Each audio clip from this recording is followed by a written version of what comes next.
Like my colleagues who have spoken before, I would like to take this opportunity to congratulate Ambassador Liberata Mulamula for having been appointed to be the Minister of Foreign Affairs and also in charge of East African Community.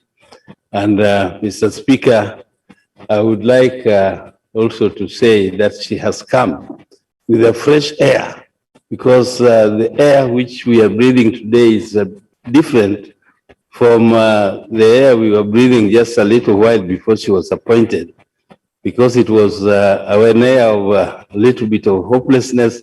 We did not see the future of our welfare being well taken care of, but at least we have hopes in her, and let us be optimistic.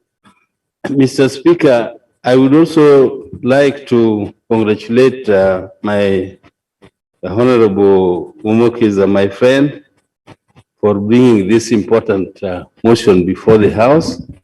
And Mr. Speaker, I think that I would like to urge the House to pass this motion so that the Council can take steps to alert our states to take measures to facilitate or to enhance the speed of implementing this important motion.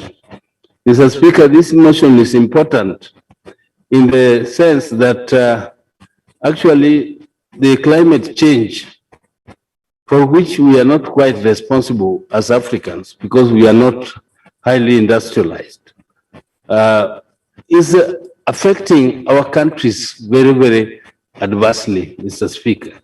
Climate change is seriously affecting our economies, and we have seen some of the things which are happening, like the change of weather, which is becoming more and more unpredictable. And with this, most of our people are losing their source of livelihood, which is agriculturally based.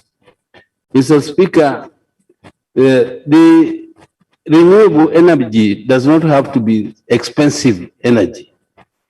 Renewable energy, Mr. Speaker, I noticed when I was working in the coast,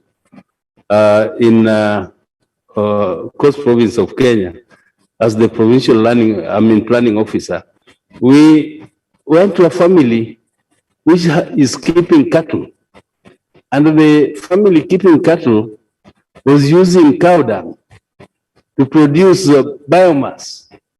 And this is a very simple technology, but they use it to produce, to heat water for their use for bathing and other things. They also use it to cook as gas. They also use it to heat the house at night and for lighting generally. So, and it is very, very simple technology, Mr. Speaker. Mr. Speaker, sun is quite abundant in Africa. In our country, sun is this solar energy. It is one of the sources of energy which we should take very, very seriously.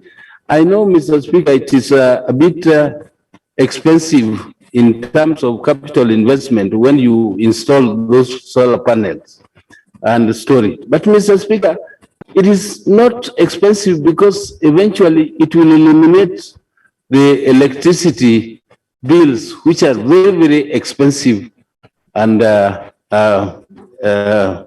which actually in my country, it is almost becoming unaffordable unaffordable because it is a monopoly, and the monopoly charges anything they like, and they misbehave to the people, and they actually make it look like this is a very, very privileged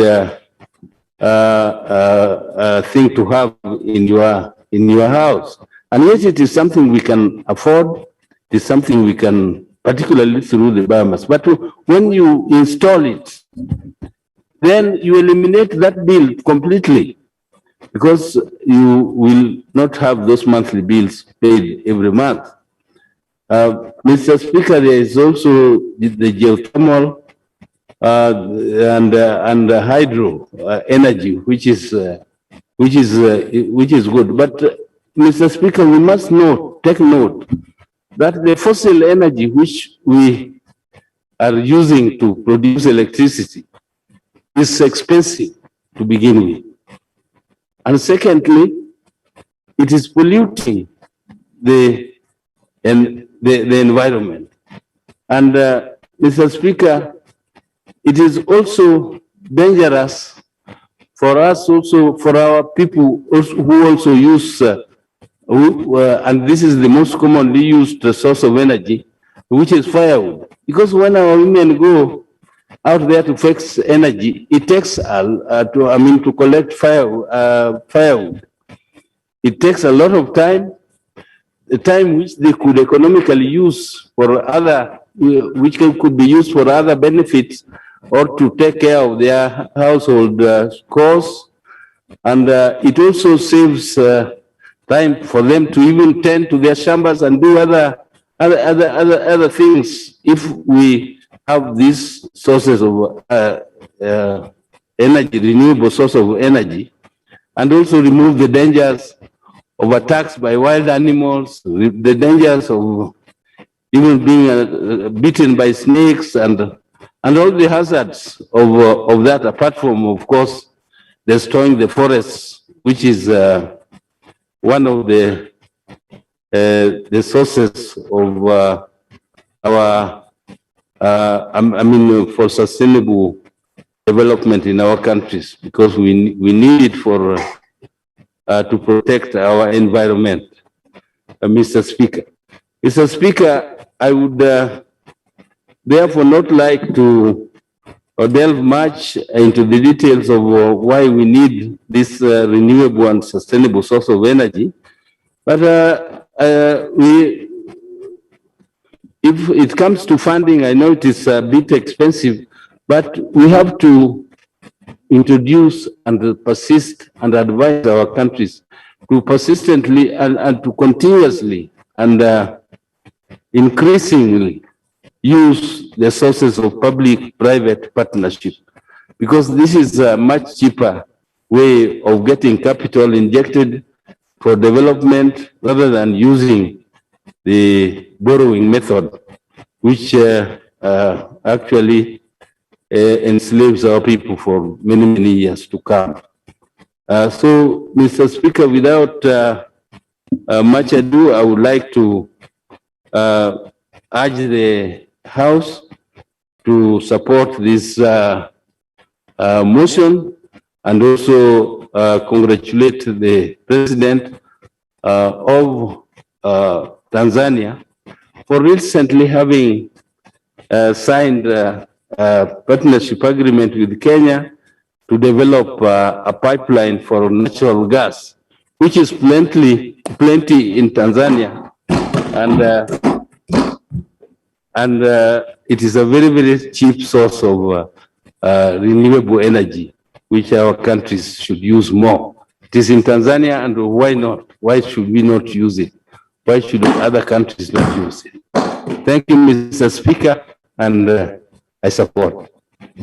Thank you very much, Dr. Oburu, Honorable Dr. Oburu.